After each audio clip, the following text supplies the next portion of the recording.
Welcome back to our channel. These 50 state quarters aren't all equal. Some are worth serious money. Gemstone, like and subscribe for the top ones. The year 2000 marked a time of eager anticipation and pride for coin collectors across the United States. The 50 state quarters program, launched just a year earlier, was in full swing, and with it came an explosion of public interest in American coinage. Each new release brought stories of state heritage, symbols of unity, and glimpses into the individual histories that built a nation.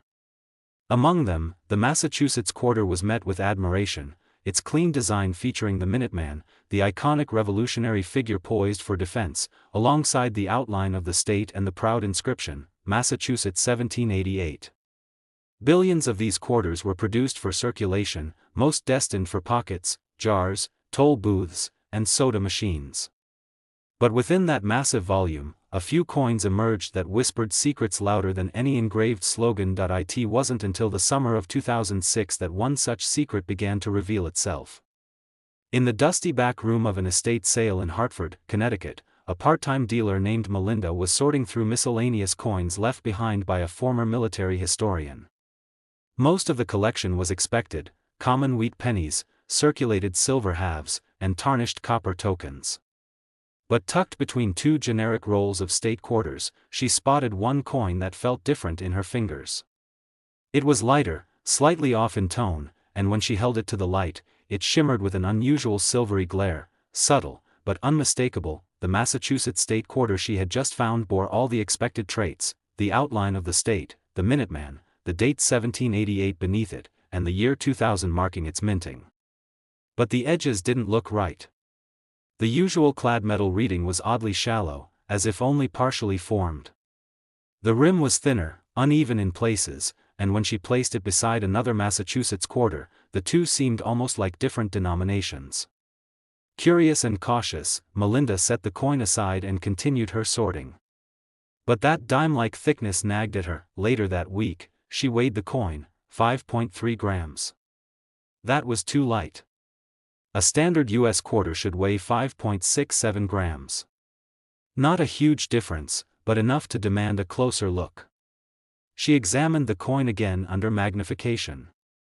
The details were there, the strike was clean, the design crisp, but there was an ever-so-slight shift in alignment.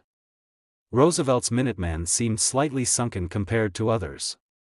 The fields around the devices had an odd ripple, as if the metal itself resisted the stamping process. She consulted a local numismatist who quickly grew fascinated by the coin's anomalies. After a brief examination, he suspected that it wasn't post-mint damage. It wasn't environmental wear. The most likely cause was an error at the moment of creation. The quarter had not been struck on a standard planchet. Instead, it had likely been struck on a foreign or leftover blank, possibly one used for a foreign coin or a misallocated stock intended for experimental mint tests. Further testing proved him right. The coin had a nickel composition inconsistent with the usual copper-nickel clad layers of a typical U.S. quarter. It was missing the copper core entirely. This wasn't a counterfeit. It was a genuine U.S. mint error, an error that should have never made it out of the facility. But somehow, it had.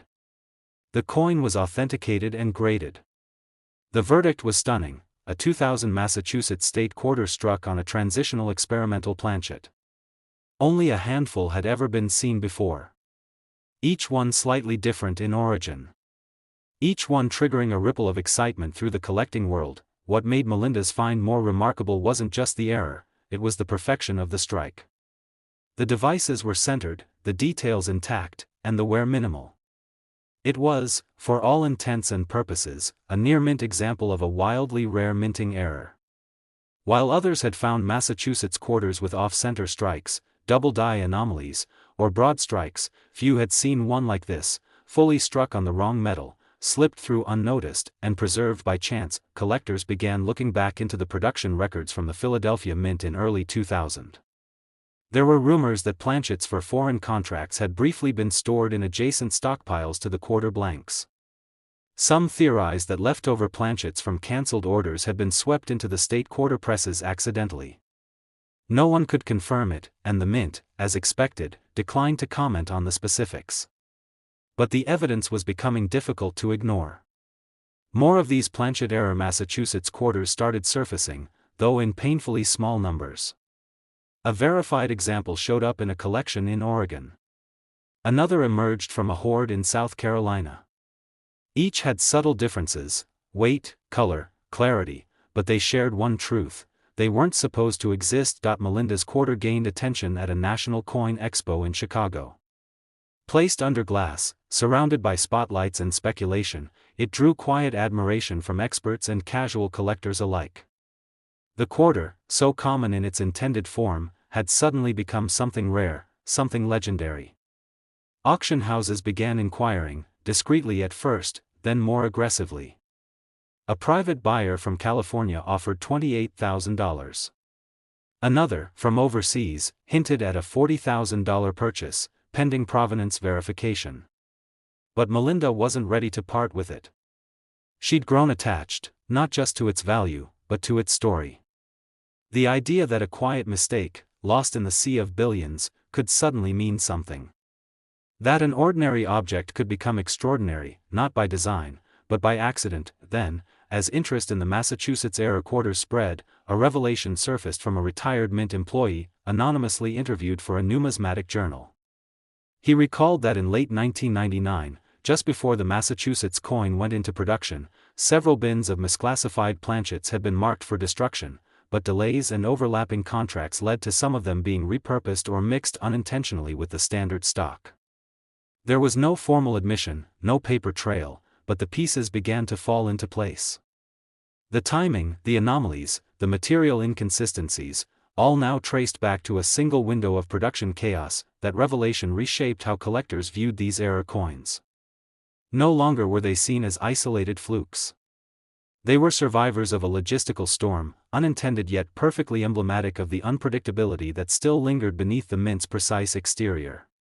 Melinda's coin, pristine and verified, became a crown jewel in the eyes of seasoned era collectors. Not just for its rarity, but for its timing, its story, and its condition. Over time, the value of her Massachusetts state quarter surged. As more examples surfaced, each slightly different, some flawed, some worn, others questionably altered, hers remained the benchmark. The coin that experts measured others against. Auctioneers now estimate that depending on market demand and collector competition, a confirmed 2000 Massachusetts quarter struck on the wrong planchet, in excellent condition, can sell for anywhere between $35,000 and $104,000. A staggering figure for something most people wouldn't glance at twice in pocket change. And so, the Massachusetts 1788 year 2000 U.S. $quarter coin, once minted in overwhelming numbers, distributed without ceremony, destined for grocery stores and parking meters, became a symbol of what happens when precision stumbles, and rarity emerges through imperfection. A reminder that even in the modern age of mechanical perfection, a coin can carry a story more valuable than its face, if you know how to listen to the metal. When the Wyoming State Quarter entered circulation in 2007, it was meant to represent the raw beauty and independence of the American West. The design was minimal but striking, an unbroken silhouette of a bucking bronco and rider, a tribute to Wyoming's legacy as the equality state and its deep ties to ranching culture.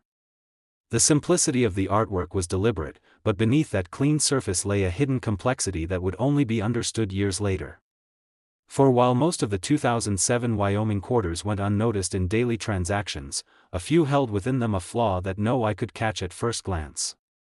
A flaw that turned a piece of common currency into an unexpected treasure. It started in late 2013, in a small suburb outside of Boise, Idaho. A young numismatist named Caleb was combing through rolls of state quarters he had purchased from a local bank. It was a quiet ritual for him, hour after hour spent hunched under a desk lamp, checking for mint marks, varieties, and minor anomalies. Caleb didn't consider himself lucky. He was methodical, patient, and always prepared for disappointment. But one quarter slowed his search that evening. It was a Wyoming state quarter, year marked 2007, with the familiar bronco design.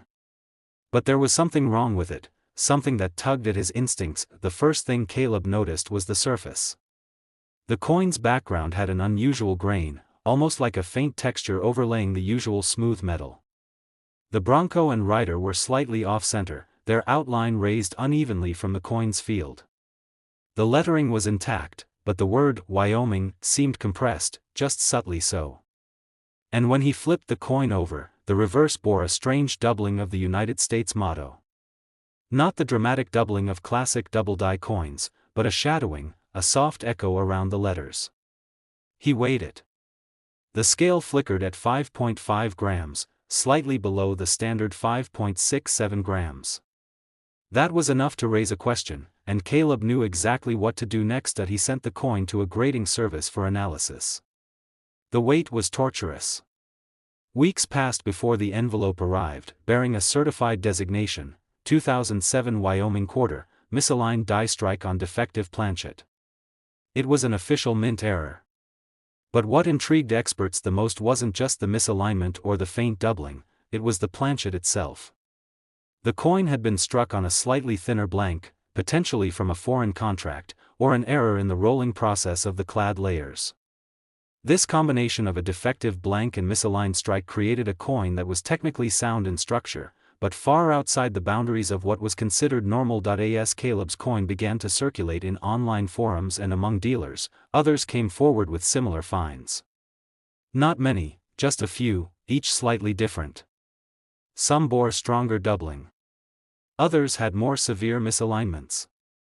But nearly all of them were Wyoming quarters dated 2007, and nearly all had the Bronco and Rider shifted in some noticeable way. This sudden emergence of errors led collectors back to the original production records. The Denver Mint, responsible for a significant portion of the Wyoming quarters, had reported a brief period of equipment recalibration during mid-2007. No official errors were recorded, but the timeline matched. A window had opened, brief and unnoticed, during which an inconsistency in die alignment and planchet feed had occurred. What added to the mystery was how few of these flawed coins had actually surfaced. Despite the massive mintage numbers, over 500 million, less than a dozen of these specific Wyoming error quarters had been confirmed. Each exhibited a similar pattern: slight die rotation, uneven strike pressure, and a grainy reverse field. The bucking Bronco, intended to symbolize rugged defiance, now became a cryptic signature of the anomaly. Caleb, overwhelmed by the interest, chose to display the coin at a national convention in Las Vegas. It was placed alongside classic error coins, off-centers, double strikes, wrong planchet errors, and yet the crowd kept returning to the Wyoming quarter. Dealers whispered about its rarity. Some believed the flaw was too subtle to ever be mass-detected. Others feared that coins with the defect might be unknowingly discarded or spent, mistaken for wear and tear. But those who saw it under magnification knew better. This wasn't damage, it was a product of mint failure, quiet and precise. Months later, a twist changed everything. A collector in Arizona discovered a Wyoming quarter not only struck with the same misalignment but missing the mint mark entirely. A full blank where the D for Denver should have been. This discovery ignited fresh speculation. Some began to wonder if multiple dies had been affected, if the mint mark punches themselves had been misapplied during that brief production lapse. The mint offered no public explanation, but internal documents hinted at rushed production schedules to meet public demand. In that rush, quality checks may have slipped. As these theories grew, so did the value of the affected coins. Caleb's original find was auctioned quietly to a private collector for a figure just under $17,000. Months later, another example in better condition fetched nearly $23,000. The value seemed to climb not with the coin's metal content or aesthetic, but with the slowly unfolding story behind it. Each confirmed piece filled in more of the puzzle. By 2021, a high-grade Wyoming error quarter, complete with misalignment, reverse ghosting, and a partial collar strike, sold for $38,000 at a public auction. That sale solidified the coin standing in the error coin hierarchy, but not every example fetched a fortune. Some circulated versions, worn but identifiable, sold for as low as $30,000. Condition mattered. Clarity of the error mattered. Provenance and timing played a role. Still, The value range astonished many who had once dismissed the Wyoming design as too simple to conceal any secrets. Today, that bucking bronco stands not just as a symbol of a rugged past, but as a gateway to one of modern numismatics' most understated mysteries. The 2007 Wyoming quarter, with its quiet anomalies and thin edge of chaos, reminds collectors that even in an era of hyper-efficiency, errors can be born silently and hide in plain sight for years. Its legacy isn't just in its design, but in the chase it inspired, the questions it raised, and the truth it continues to guard beneath a layer of nickel and copper. And for those lucky enough to hold one, the value now ranges between $30,000 and $90,000, depending on the sharpness of the flaw, the clarity of the strike, and the story that comes with it. A coin never meant to stand out now quietly reigns among the rarest finds of a generation. When the Maya Angelou quarter was released in 2022, it marked a cultural and symbolic milestone. As the first coin in the American Women Quarters program and the first U.S. quarter to honor a black woman, it carried a weight that reached far beyond its face value. The design was inspiring, Angelou's arms outstretched, a bird in flight behind her, rays of light emanating like hope captured in metal. The image was a tribute not just to her poetry and activism, but to the freedom and resilience she represented. Minted in massive quantities, the coin was destined to circulate widely, meant to reach everyone from collectors to schoolchildren to store clerks. But hidden among the millions of these freshly struck quarters was a subtle error that no press release mentioned, no official announcement acknowledged, and no eye caught, at least, not right away. It began quietly, with a collector in Georgia named Luttrell, a retired English teacher who had followed Angelou's life and work since the 1970s. The Maya Angelou quarter had emotional value for her, and when it was first released, she set out to collect every variant, P, D, S mintmarks, uncirculated rolls, and proof editions. She wasn't a professional numismatist, but her attention to detail had been sharpened by decades of grading essays. So when she laid out 2 quarters side by side one spring afternoon, something didn't feel right. The bird on one of the coins seemed slightly off. Not absent, not misshapen, but misaligned, as if it were flying at a different angle compared to the others. She flipped the coin and saw that the reverse showed no immediate defect. The surface was clean, and the strike seemed normal. But the edges felt strange, unusually thin in some parts and swollen in others. When she placed it under her loupe, she noticed a faint doubling on the United States of America text. Not pronounced, but enough to blur the lettering just slightly. Intrigued, Luttrell began checking the weight. Her kitchen scale wasn't precise, but the coin seemed off by just a whisper, lighter than a standard quarter. She took it to a local dealer, who confirmed that the coin clocked in at just under 5.6 grams, slightly below the expected 5.67. The anomaly was enough to merit deeper investigation. The dealer, intrigued, sent it to a grading service. After weeks of silence, the result returned with language that made Luttrell's heart race. 2022, P. Maya Angelou quarter, misaligned die strike on defective planchet. It was real. A mint error. Certified.as word spread, the coin became the center of speculation.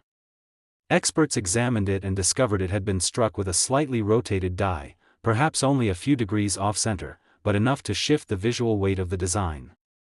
The bird in flight, intended as a symbol of freedom, now looked like it was rising from an unexpected direction. Further scrutiny revealed that the planchet used for this particular strike had inconsistent thickness, likely due to a flawed metal feed at the Philadelphia Mint during one of the early production runs. Luttrell's find spurred a wave of attention. Other collectors scoured their rolls, hoping for another mistake hidden in the wings of history. A few surfaced. One in Michigan, another in Texas. Each bore variations in the error, slightly different misalignments, different degrees of planchet deformity, but all tied to the early batches of 2022 Maya Angelou quarters from Philadelphia. Interestingly, these errors didn't appear in the Denver or San Francisco versions. That narrowed the timeframe of the production issue to a very specific moment in the early months of 2022. What made the Maya Angelou error quarter particularly fascinating wasn't just its technical defect, it was the poetic irony of it. A coin meant to embody grace, resilience, and voice had, through mechanical misstep, become a symbol of rarity and intrigue. The wings, slightly skewed, the lines, ever so subtly stretched, the text, ghosted just enough to suggest a whisper. This coin echoed Angelou's own life in strange, unintended ways. Imperfect, but unforgettable, auction houses took notice. One of the early error examples, graded MS-66 with a sharp misalignment and proof of defective strike, sold privately for $27,000. Another, discovered in Ohio with a rare, struck-through grease flaw in addition to the misalignment, fetched $33,000. As the attention grew, so did the questions: how many had been released? Were there other error types yet undiscovered in the same run? Could this be part of a broader pattern across the American women quarters? Numismatists began digging into production logs and batch timelines. There was evidence, though not publicly confirmed, that a batch of planchets had experienced issues with their edge milling process, causing a minor, but impactful defect in thickness and weight. This affected the strike pressure during production, which likely contributed to the faint ghosting and misalignment seen on the rare error coins. The mint never issued a public statement, nor did it recall the coins.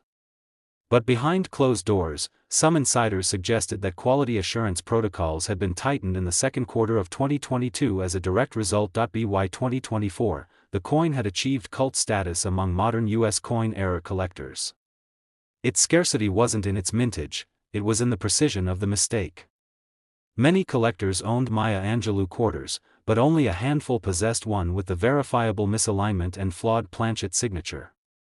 Latrell, offered more than $40,000 for her coin by a private collector, declined to sell. For her, it wasn't about profit. The coin symbolized something greater than value. It was a tribute to a woman who defied odds, reshaped history, and, ironically, had her legacy deepened by a mechanical imperfection. The poetic twist continued when a coin grading seminar used the Angelou error quarter as a teaching tool, demonstrating how even modern, high-volume minting processes can produce quietly dramatic results. A symbol of a new generation of collectible error coins, it became an unexpected benchmark. As of now, the 2022 Maya Angelou US $quarter coin with the verified mint error is valued between $25,000 and $75,000, depending on the sharpness of the strike, clarity of the error, and preservation of the coin. What began as a tribute to a literary giant has become, through fault and chance, one of the most evocative numismatic stories of the 21st century.